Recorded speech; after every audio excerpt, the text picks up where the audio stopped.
अस्सलाम वालेकुम guys, I hope आप लोग सब ठीक ठाक हो। Good morning. अब बड़ा इंपॉर्टेंट इस वक्त जो 2025 के अख्ताम और 2026 की शुरुआत में जो लोग कह रहे हैं ग्लोबल रिसेशन मेल्टडाउन, मैंने भी उसके बारे में वीडियोस बनाई हैं। मैं इसको कह रहा हूँ मेल्ट अप।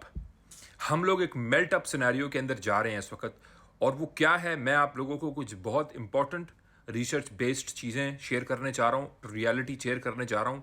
जो इस वक्त कैपिटलिस्टिक लीडर है इस दुनिया का, यूएस, उसके क्या सिचुएशन है, क्या हालात हैं, और उसको मद्देनज़र रखते हुए हम किस तरफ जा रहे हैं और हमने करना क्या है प्रॉपरली। मैं यहाँ पे आप लोगों को research based cheese along with the action point आप लोगों के सामने रखने लगा हूँ। बाकी अल्लाह ताला कल बेहतर जानता है, उसको मालूम है कल क्या होगा। हमें नुकसानात से बचाए और हमें प्रॉफिट की तरफ ही रखे, और हमें अपने पैसों को गलत जगह इन्वेस्ट और गलत चीज़ों में लगाने से भी बचाए और गुरेज करवाए। Thank you.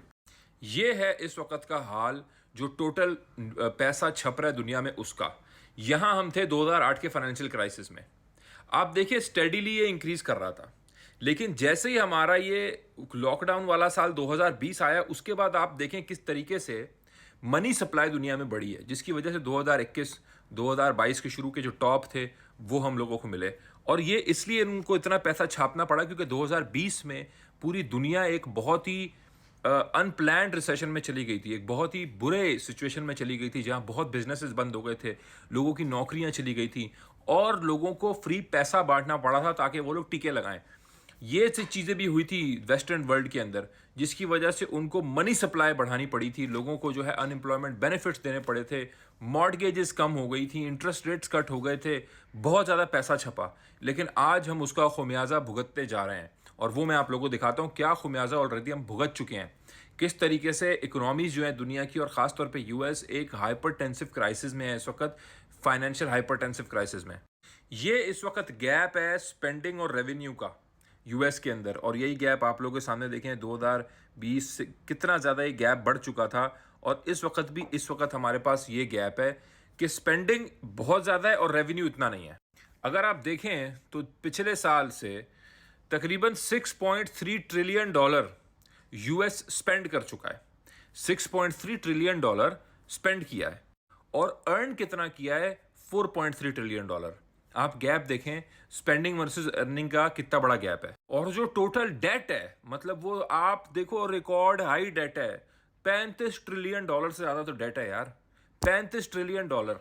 और इंटरेस्ट रेट बढ़े रहने की वजह से ही इतना ज्यादा डेट चढ़ा हुआ अमेरिका के ऊपर, और अब इससे भी ज्यादा हो चुका है। ठीक है, इसीलिए इन्होंने 1% जो इन्होंने रेट कट किया था बहुत बड़ा, इसीलिए इन्होंने वो एक रेट कट किया था क्योंकि उनको मालूम था कि हमारी वाट लग रही है। और जो वो पैसे भर रहे हैं, ये जो लोन है इतना बड़ा अमेरिका के ऊपर, उसकी जो इंटरेस्ट की किस्तें जा रही हैं वो बढ़ती चली जा रही हैं। इस वक्त ये जो मैंने आपको स्पेंडिंग दिखाई है 6.3 ट्रिलियन की, आप लोग हैरान रह जाएंगे कि इस स्पेंडिंग में से 17% स्पेंडिंग सिर्फ वो जो मैंने आपको लोन दिखाया है वो उसकी किस्तों के ऊपर जा रहा है। ये जो 35 ट्रिलियन से ज़्यादा का लोन है, इसकी किस्तों पे 17 से 20% तो सिर्फ इसकी किस्तों पे जा रहा है। आप हाल देखो, और ये बढ़ता जाएगा ये परसेंट। जो रेवेन्यू की जरिए मुआश की जो अमेरिका के पास सोर्सेज हैं जिसके थ्रू वो पे कर सके अपना डेट, वो ये है भाई। सबसे पहले सबसे बड़ी लोगों पे इनकम टैक्स, फिर है कॉर्पोरेट टैक्स। तो इंडिविजुअल इनकम टैक्स सिर्फ 2.18 ट्रिलियन है, और 35 ट्रिलियन डॉलर से ज़्यादा वो करता है, और 17% जो इसकी किस्तें हैं वही हमारी 2.18 ट्रिलियन से ज़्यादा हैं। तो सोचो आप, 50% हमारा एक इंडिविजुअल आम आदमी पर टैक्स लगा के उसको दबोचा हुआ है, दबाया हुआ है। और क्या ये टैक्स कम होंगे? अब आप लोग मुझे इस चीज़ का जवाब दो, जितने वहाँ रह रहे हो, जो लोग वहाँ से जुड़े हुए हो, क्या अब आप लोगों को लगता है कि टैक्सेस में कमी आएगी? Of course not. और ये 2.18 ट्रिलियन क्या आपको लगता है कभी फिक्स कर सकता है मसला? Of course not. Majority spending जो कर रहा है अमेरिका वो सोशल सिक्योरिटी में कर रहा है, मेडिकेल में कर रहा है, ठीक है, इन्वेस्टमेंट हेल्थ में कर रहा है, नेशनल डिफेंस में कर रहा है, सिक्योरिटी इनकम सिक्योरिटी में कर रहा है, ठीक है, वेलनेस वेल बीइंग में कर रहा है, एजुकेशन ट्रेनिंग में कर रहा है। अब इन जगहों में से लेकर मेरे ख्याल से मेडिकल को और सोशल सिक्योरिटी को ऑफकोर्स ये लोग कॉम्प्रोमाइज़ करेंगे। आम आदमी पर टैक्स भी ज़्यादा लगेगा, और आम आदमी की जो दी जा रही हैं चीज़ें वो भी और कॉम्प्रोमाइज़ होंगी। तो ये जब होता है एक आम आदमी के साथ और उसकी सैलरीज नहीं बढ़ती, तो फिर क्या होता है? आप लोग बताओ ना क्या होता है? फिर होता है क्रेडिट क्रंच। एक आम आदमी पैसे नहीं दे पाता बैंक को, एक आम आदमी अपने लोन नहीं चुका पाता, अपने क्रेडिट कार्ड पे नहीं कर पाता। फिर क्या होता है? फिर आता है बैंक्स का मेल्टडाउन। ये वो 17% है कि अगस्त 2024 तक 17% जो है वो जो पैसे अमेरिका के गए हैं वो सिर्फ लोन की किस्तें देने में गए हैं। सोचें आप। और अब ये 2025 की अगस्त आने वाली है और ये 17% 20% से ऊपर जा चुका है। आप सिचुएशन सोचें क्या बनी हुई है। इवन रेट कटा है कल 1 साल। इसी वजह से मैं इसको मेल्ट अप कह रहा हूँ कि हम लोग इस वक्त पागल की तरह हमने नोट छापे हैं और छाप रहे हैं और ये और नोट छपेंगे और ये जो नोट छपेंगे और ये मार्केट्स तो ऊपर जाएंगी।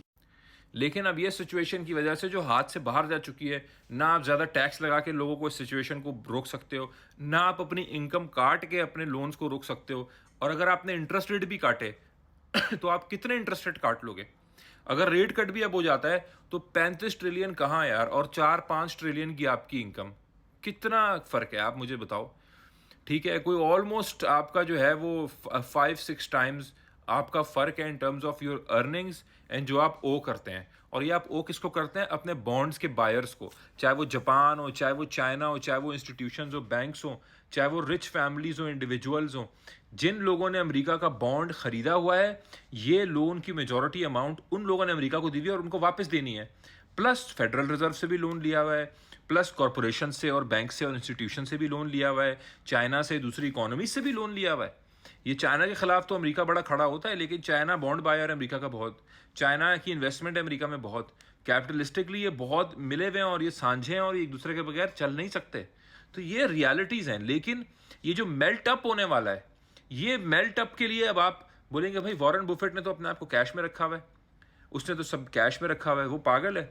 सबसे पहली बात, ना मैं वॉरेन बफेट हूँ ना आप है।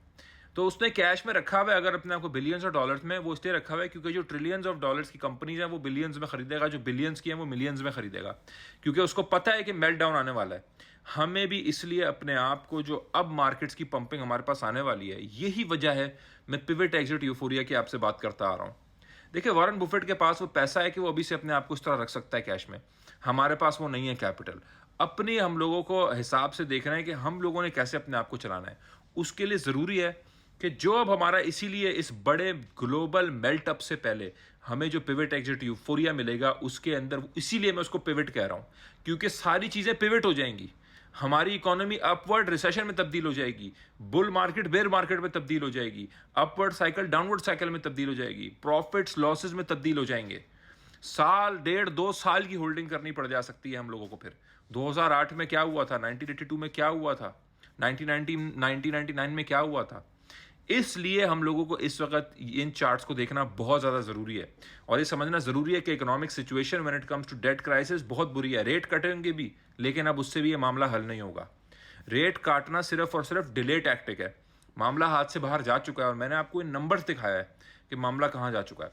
तो इसलिए गाइस, अगला साल बहुत मुश्किल नज़र आ रहा है, हो सकता है, बिल्कुल नज़र आ रहा है, क्योंकि ये सिचुएशन सही नहीं है।